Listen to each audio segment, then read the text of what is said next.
समदोष समाग्निश्च समधातु मलक्रिय प्रसन्न आत्म इंद्रिय मन स्वस्थ इत्याभिधीयते। મિત્રો, આયુર્વેદ શાસ્ત્રની અંદર સ્વસ્થની ડેફિનેશન આપતી વખતે જ કહ્યું છે કે જે વ્યક્તિની દોષ, અગ્નિ, ધાતુ અને મળક્રિયા સમ પ્રમાણમાં છે તેમને સ્વસ્થ ગણવા જોઈએ। તો મિત્રો, જે લોકોને મળક્રિયા સમ પ્રમાણમાં નથી, એટલે કે જેમને કબજિયાત એટલે કે વિબંધ રહે છે, તેમને આપણે સ્વસ્થ ગણી શકીએ નહીં। આયુર્વેદ શાસ્ત્રની અંદર વિબંધનું મુખ્ય કારણ કહેલું છે કે મંદાગ્નિ। જ્યારે આપણે અગ્નિમાંદ્ય થાય છે, રોગે સર્વાપી મંદાગ્નિ, બધા જ રોગોનું કારણ છે એ અગ્નિમાંદ્ય છે, તેવી જ રીતે બધા જ રોગોનું કારણ કબજિયાત પણ છે। તો કબજિયાત કયા કયા કારણથી રહે છે? આયુર્વેદ શાસ્ત્ર પ્રમાણે વેગ ધારણ, વૃક્ષ આહારનું સેવન, સમયસર આપણે જમીએ નહીં એટલે કે અનિયમિત જીવનશૈલી છે, સમયસર સુવાનું જે લોકોને નથી થતું, જે લોકોનું આખો દિવસ દરમિયાન બેઠાડું જીવન છે, તેવા લોકોને જનરલી કબજિયાત વધારે રહેતો હોય છે। આપણે આપણા પાચનને મુખ્યત્વે 4 વિભાગમાં તો આપણા પાચનની શરૂઆત મોઢાથી થઈ જાય છે।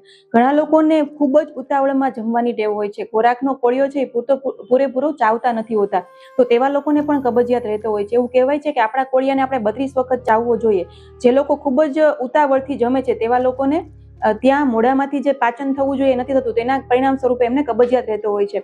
મોઢામાંથી કોળિયો અન્નળી મારફતે જઠરમાં પહોંચતો હોય છે, જઠરમાં ખોરાક સરસ મજાનો વલોવાતો હોય છે। જે લોકોને જમીને તરત સૂઈ જવાની ટેવ હોય છે અથવા તો લેટ નાઇટ જમવાની ટેવ હોય છે, તેવા લોકોને પણ કબજિયાત રહેતો હોય છે।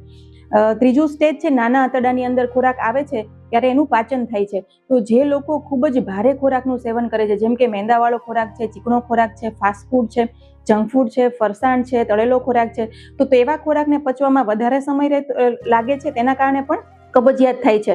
ચોથું સ્ટેજ છે મોટું આંતરડું। મોટા આંતરડાની અંદર બધો જ ખોરાક ભેગો થાય છે, તેમાં એક લેક્ટોબેસિલસ નામના જીવાણુ હોય છે જે ખોરાકને વધારે પચાવવામાં હેલ્પફુલ થાય છે।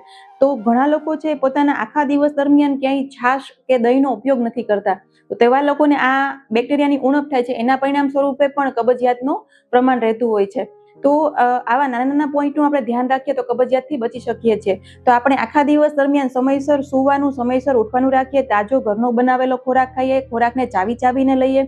આખા દિવસ દરમિયાન 4 થી 5 લીટર જેવું, એટલે કે 20 કિલો જે લોકોનું વજન છે એમને 1 લીટર પાણીની જરૂરિયાત આખા દિવસ દરમિયાન હોય છે। તો વજન પ્રમાણે આપણે પાણીનું આપણે આખો દિવસ દરમિયાન સેવન કરીએ અને તાજો ખોરાક લઈએ, પૂરતા પ્રમાણમાં આપણે આખા દિવસ દરમિયાન વ્યાયામ કરીએ અથવા તો વોકિંગ કરીએ।